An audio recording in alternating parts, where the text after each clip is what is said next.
Because I did higher level, it was a little bit of a jump for me to try and catch up with everything, but film is a subject that you kind of take by choice and you enjoy doing, so really it wasn't that difficult for me to catch up on it, and I think anyone can do it. When you're involved in practical and you're using the programs that we use every day, you end up learning on your own quite quickly.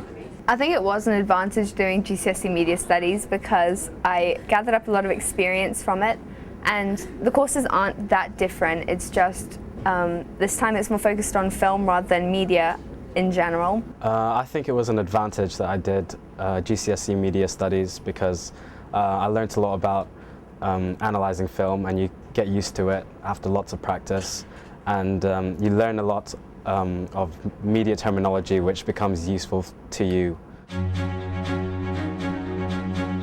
Well, for film studies, for our end of year assessment, we don't have an exam, so throughout the year we're tested on different things. We have a presentation that's worth 25% of our marks, a final film that we have to produce in groups, in class and out of class time, which is 50%, and the other 25% goes from our independent study. There isn't an exam per se, like you sit down and write down answers, because you can't really exam someone like that in film, but you know, there's extensive practical work that you have to do and write-ups and stuff, but it's all good fun, it's good stuff. I think it's much better than doing an exam, and I see it as a benefit that there is no exam because it feels much more easier and less nerve-wracking. You have 25% independent study, which is basically making your own documentary about a question that you devise yourself. 25% presentation, where you analyse 2 films, if you're a standard student anyway, and 50% final production, where you actually get out and productively make a film. I don't think you necessarily have to bring any skills to the course. If you've done GCSE Media, sometimes that could help just from background information, but a lot of people have got along just fine without it, and you just have to be open-minded and learn to start assessing the films in class and just learn new techniques of how to film. What the skills you have to bring are, you just have to be pretty creative in how you approach a subject itself in the filmmaking that you do, your personal projects, and you have to be open to different ideas and other people's opinions towards certain works of directors. I think you need to be ready to work quite hard, because not so much working hard as it is time consuming, because it's a process that making a film is an art, and art requires, hard work, and it requires some sort of inspiration. So you have to have ideas, creativity, and perseverance to succeed. You have to bring commitment and time management, because if you really have to commit a lot of your own time to the course, as a lot of it is outside school when you're doing your productions anyway. So you have to be able to manage time. The skills that you develop, first of all, you learn editing skills if you haven't edited before. You learn new camera skills, and you develop these throughout the course. You can develop your directing skills. You get a better understanding of how to position your actors in the lighting, what editing techniques work particularly well with certain scenes.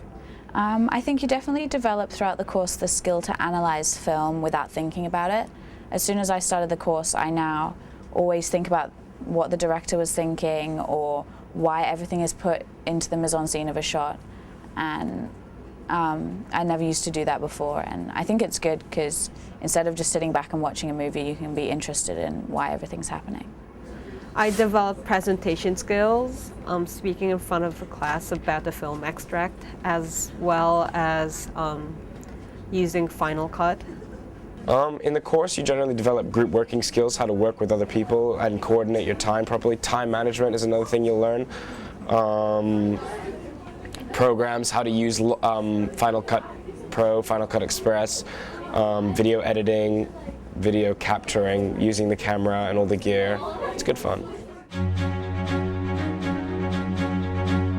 It is very time consuming, and if you're going to make a proper, well-made production and all your other pieces too, you have to commit a lot of time for your own.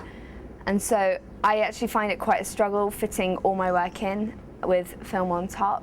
And you have to understand that it's not the easiest thing, and you do have to understand that it's a lot of work. And it's not like media where it's a bit easier. It's very focused and you have to spend a lot of time on it. Generally, I think the best thing for me, what I do is I separate my filmmaking from other school homework, so to speak. So I'll allocate like a weekend to go out and filming, so you just give yourself a full proper day, like today I'm going to film, and you don't try to make other plans and stuff like that today. You set a day for it and you go out and do it. And that's how we've been making our film. So I mean, it is time consuming, but if you allocate your time properly, you can get it done. You have to just use your lunch times and after school. But then I don't mind doing it because it's something I made and it's my own work, which I like doing. So you do have to dedicate a lot of your free time and your lunch times and after school, and also your weekends to do this course. But I find that it's beneficial to do this because there is no exam, and I feel that I would rather be working at home than doing an exam. I think if it's something that you're interested in, you can sort out your priorities, and I think this is quite an interesting subject, and even though you learn a lot, it's also quite fun to film and to analyze films, so I think you can fit it in. It does take a lot of time, but it's worth it. Higher level, you have more classes a week and more is expected of you, obviously, because you're learning. You have more time to learn than the standard level students.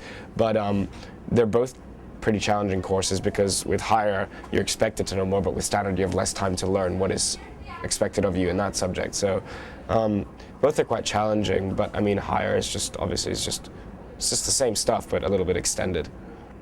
Standard level have to produce a 5-minute film at the end of the course, whereas higher level have to produce 7 minutes, and higher level have a 15-minute presentation, whereas standard level have a 12-minute presentation. Higher students have more lessons, but in those lessons they also have a lot more work to do.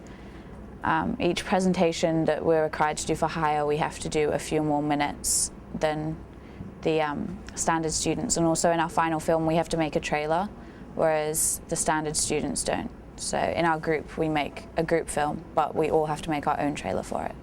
Well, I'm taking standard level, and with standard we basically do the same thing as the highers, except less of it. So all the marking is exactly the same, but they just have to maybe analyze more films or have a longer production piece. Little things like that.